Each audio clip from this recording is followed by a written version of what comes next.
It came to eat up their flesh, to devour them. He had been watching them for a while, creeping and stalking their every move from the thicket of the forest, waiting for the right time, patiently planning his attack, ever cunning. But now it was time to pounce. Frantically, breathlessly they ran, but he would not be deterred. They ran, but he would not be denied. They ran, but he would not be distracted. He hunted them.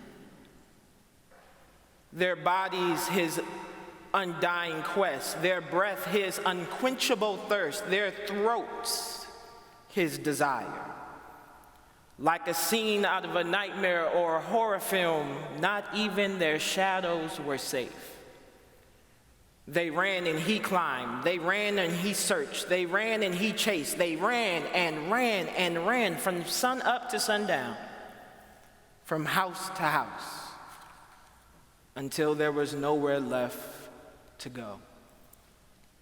They were completely trapped, cornered, surrounded.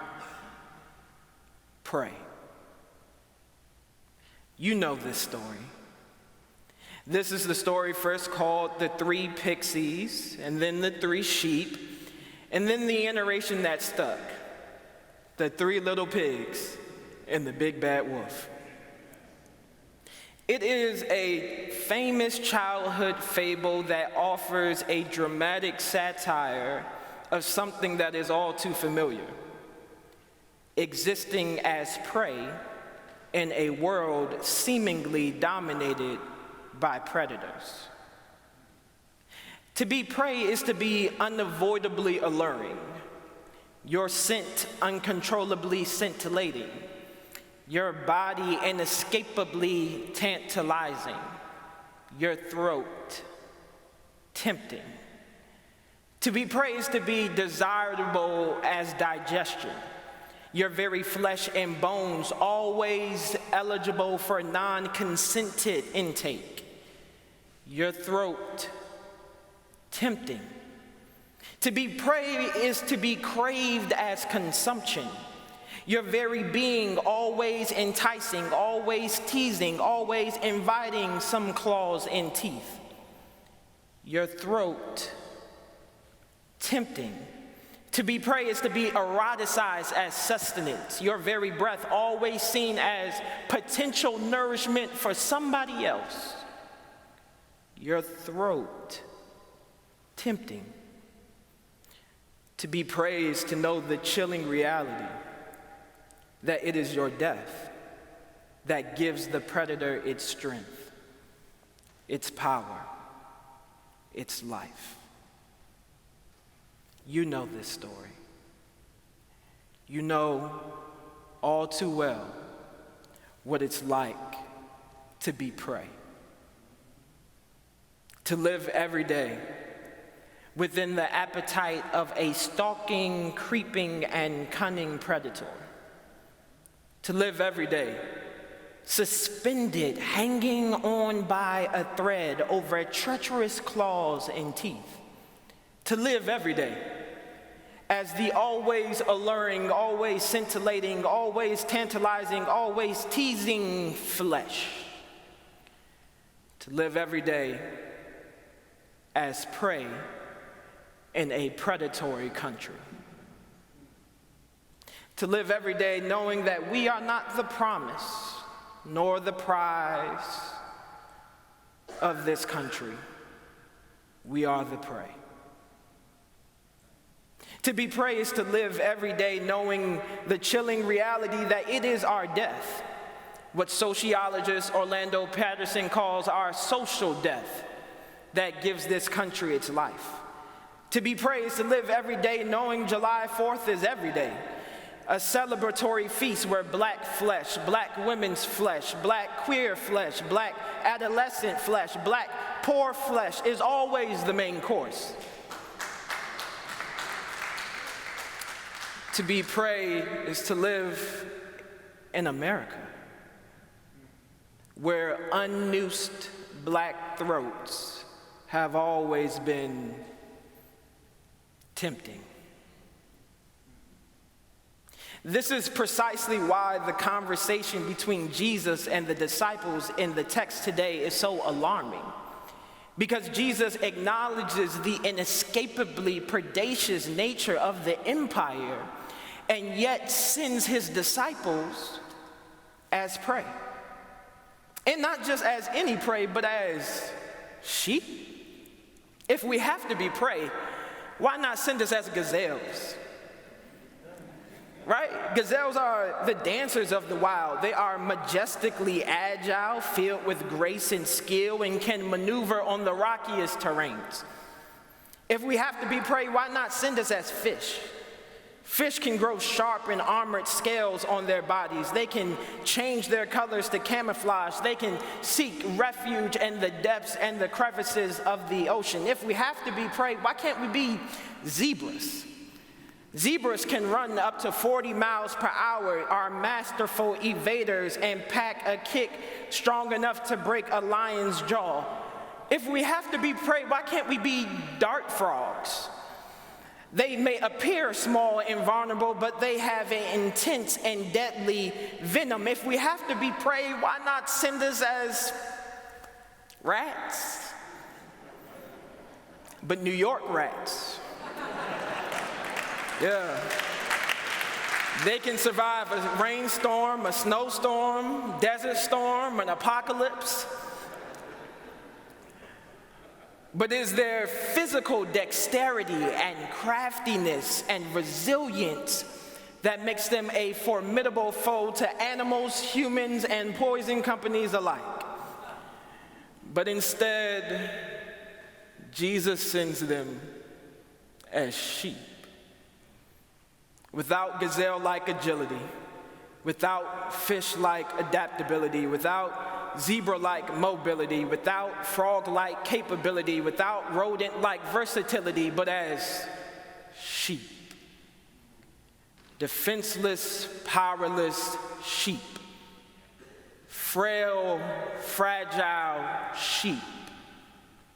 Unguarded, unarmed sheep in a world filled with predators.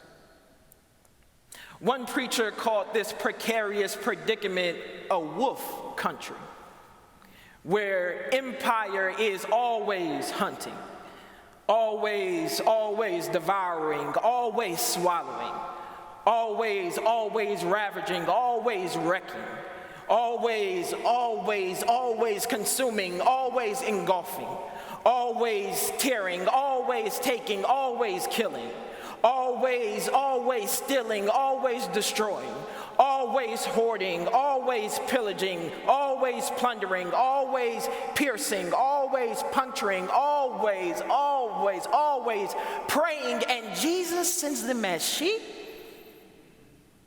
singing. Jesus has a habit of placing songs in unsuspecting situations, of pulling songs out of strange places. And here in the story, Jesus sends his precious prey in a world filled with predators with a song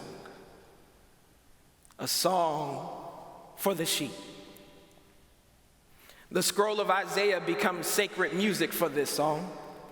Like any good singer of the blues or the spirituals, Jesus does not take the lyrics verbatim. Yet scholarly consensus is clear that Jesus' words in Luke are a direct reference and reclamation of an old song in Isaiah, a song for the sheep. Professor of Old Testament at Yale University, John Collins calls Isaiah the fifth gospel, because of its popularity and prevalence in the synoptics. In particular, the Jesus of the Lucan narrative loves Isaiah. He begins his ministry reading it. He quotes it. He alludes to it. He wrestles with it. He expands it. And in our story today, he teaches a song from it, a song for the sheep. And this is just not any song. In fact, one Hebrew scholar argues that this song, quote, is one of the most powerful poems not only of the Old Testament, but of the whole literature of the world. The epigraph that introduces the song in Isaiah 14 provides the context for the lyrics. It reads, "On the day the Lord gives you relief from your suffering and turmoil, and from the harsh labor forced upon you, you will take up this song against the king of Babylon." This song, this taunt, this ode, this in the Hebrew, this mashal, is lifted from a prophecy concerning the end of the Babylonian Empire.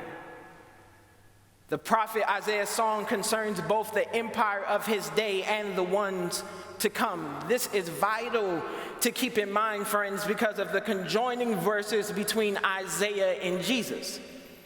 They reference the same thing, the empire, through the same language, the demonic. When we see Lucifer or Satan, we automatically imagine a singular being, red skin, red eyes, horns on their head, a pitchfork, you know. But Lucifer, correctly translated, is not a personal name. It is a position, a paradigm, a predatory power. In its etymology, Lucifer is leftover Latin from a translation of the Hebrew phrase bright and morning star. The Latin translator flattens this terminology for one word for the sake of simplicity, but in that flattening, we have become confused about who the real predatory power of this world is. The phrase bright and morning star was used to ironically describe rulers who elevated themselves as if they were the stars. The phrase was used to describe kings who lifted themselves as if they were the light of the world. The phrase was to describe empires who placed themselves in high places as if they were the sun, but they were predators. And Isaiah illuminates that their predation on the sheep is demonic. When we read Lucifer, we should really read empire. Not a singular person or persons, but the empirical political power of Isaiah's day. Jesus will join this course, for Jesus knows something about being prey. He knows this story. Growing up as a sheep in the Roman Empire, living in a country occupied by a foreign military might. He has seen rulers like King Herod make his people pray. He has seen rulers like Pontius Pilate make his people pray. He has even seen religious predators like the high priest Caiaphas make his people pray. And Jesus describes these powers who exalted themselves as if they were high unto the heavens as satanic or adversary to his gospel. The book of Ephesians would call this spiritual wickedness in high places. Womanist theologian Dolores Williams would call it demonarchy. A carefully constructed structure that intentionally preys on the least of these, demonarchy. A set of institutions that both intersect and collapse on oppressed bodies, demonarchy.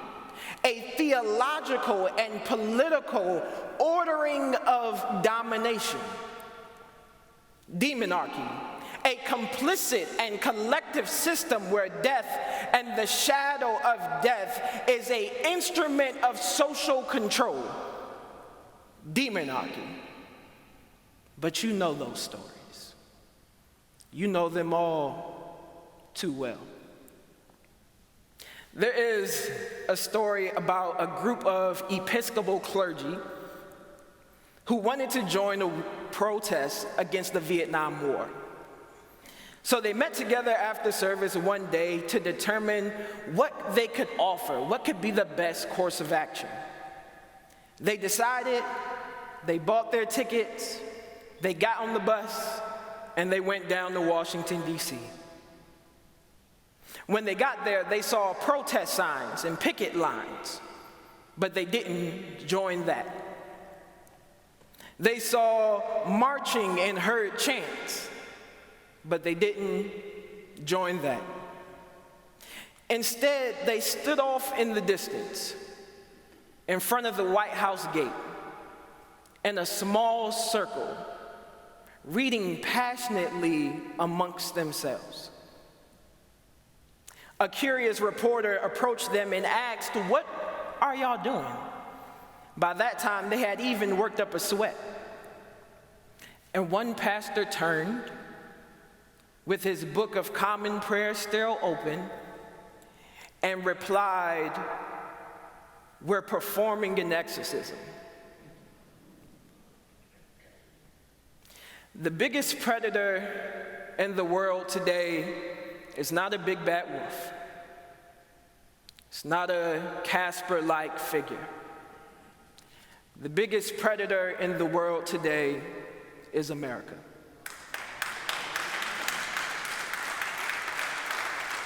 And we know this story. We know it all too well. We know America's prey.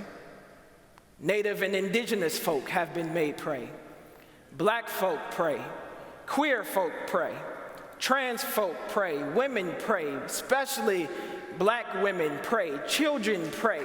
The poor prey. The hungry prey. The immigrant prey. The foreigner prey. The houseless prey. The incarcerated prey. The sick prey. Haiti prey. Hawaii, pray. Cuba, pray. Colombia, pray.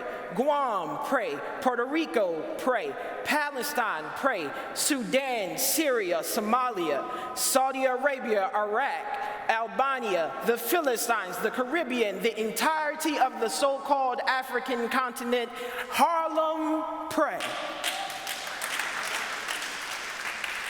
We know demonarchy in this city. A mayor who has made the poor his prey, tearing down homeless and houseless encampments across the city. A mayor who has made queer siblings his prey, appointing homophobic advisors to positions of influence. A mayor who has made children his prey, slashing $215 million from public education. A mayor who has made black folk his prey by attempting to give a historic increase to a historically predatory police department. We know these stories, but we must call the evil as it is. Evil, satanic, demonic, predatory demonarchy. This is a wolf country that is always hunting, always colonizing, always subjugating, always war making, always drone dropping, always pillaging, always plundering, always piercing, always puncturing, always praying. There is no wonder our country's flag is filled with stars. What shall we say to these things? What shall we sing? We may ask like the psalmist, in light of all these things, how can we sing in such a strange land? We may ask, shall the wolf win? But there is a song for the sheep. Do they sing, God bless Babylon, land that I love, stand beside her and guide her? No. Do they sing, my Rome, 'tis of thee, sweet land of liberty, to thee I sing? No. They sing, I've seen it fall. Isaiah sings to Babylon, I've seen it fall. Jesus sings to Rome, I've seen it fall. This is not a song of redemption. This is not a song of restoration. This is not a song of restore or renew. This is not a song of reclamation or revival. This is not a song of resurrection. This is not a song that God will give the empire new life. This is not a song that God will give the empire new laws. This is not a song that God will give the empire new leaders to vote in. This song is about the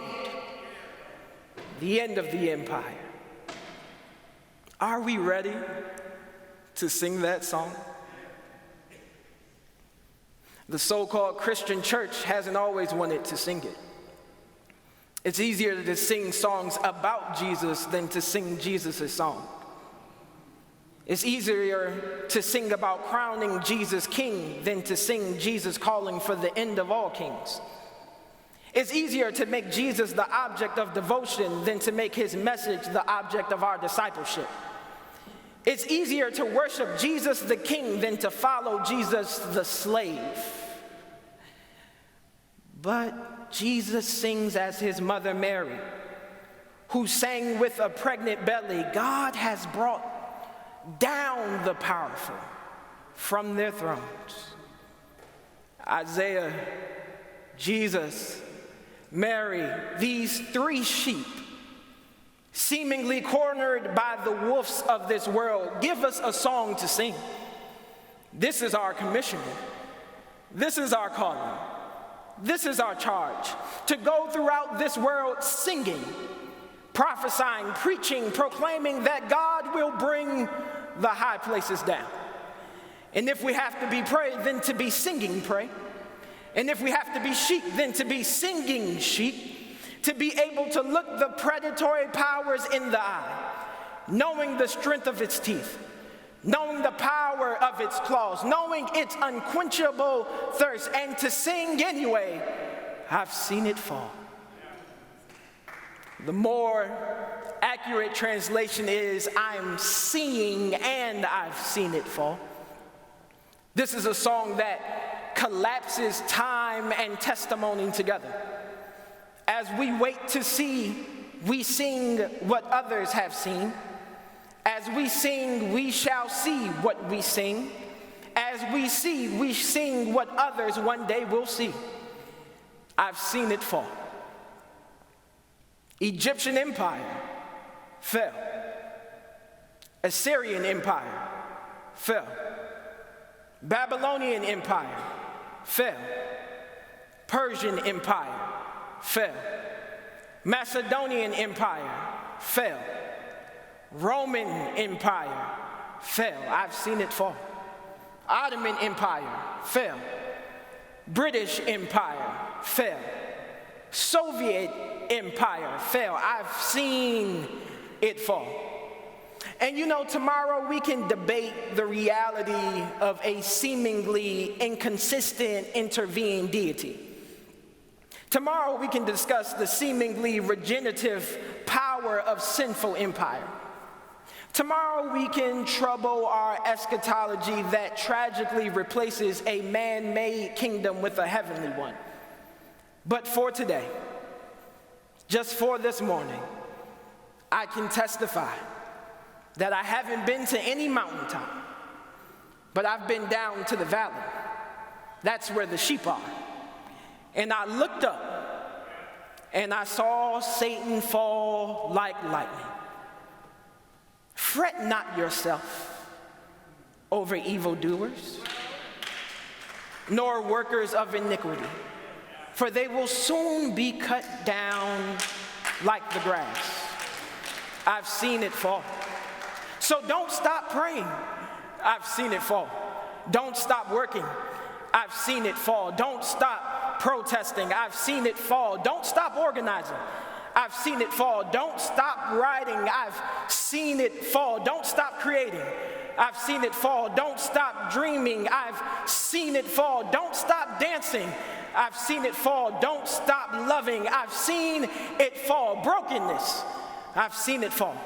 Loneliness, I've seen it fall. Racism, I've seen it fall. Anti-blackness, I've seen it fall. Sexism, I've seen it fall. Militarism, I've seen it fall. Capitalism, I've seen it fall. Colonialism, I've seen it fall. Imperialism, I've seen it fall. Incarceration, I've seen it fall. Poverty, I've seen it fall. Rikers, I've seen it fall. America, I've seen it fall. But until such time, we sing. Amen.